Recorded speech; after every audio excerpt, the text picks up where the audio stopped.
Сәлем достар, бүгін сіздермен бірге гамфан тағамын жасайтын боламыз. Бұл өте дәмді әрі тойымды болып шығады. Ең алдымен біз пиязды алып, оны ұсақтап тураймыз.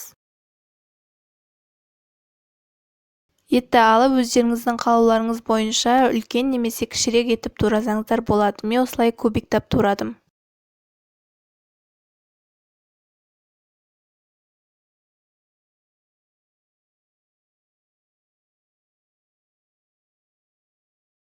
Одан кейін сәбізді алып, осылай 4 бөлікке бөліп тураймыз. Одан кейін шалғамды, яғни редьканы алып, оны ұсақтап тураймыз. Одан кейін картопты алып, өз қалауыңыз бойынша тураймыз.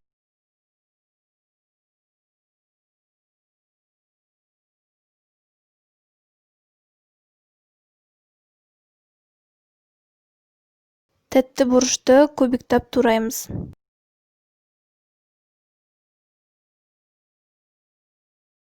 Одан кейін баклажанды алып, дәуірек етіп турай береміз, себебі піскен кезде ол өз көлемінен кішірейіп қалады.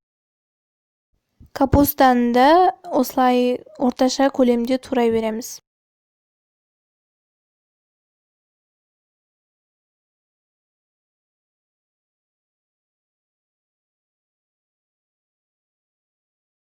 Ал енді тамақтың жасалуына көшеміз. Ол үшін ең бірінші табамызға сұйық май қойып, ода етті қуырып аламыз. Ет жақсылап қуырылғаннан кейін оған пиязды салып, оны да көбірек қуырамыз.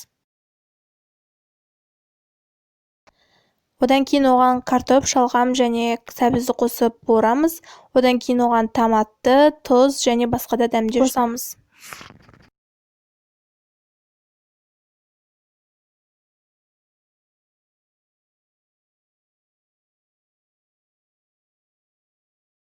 Ендігі кезекте тәтті бұрышты, баклажанды және де капустаны қосып жақсылап қуырамыз.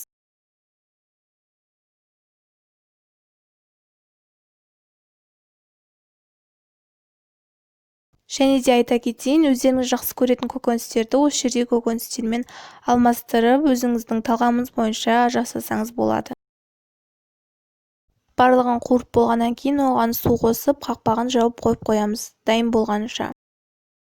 Дайын болғаннан кейін өзіңіз жақсы көретін гарнирмен қосып берсеңіз болады. Астарыңыз дәмді болсын.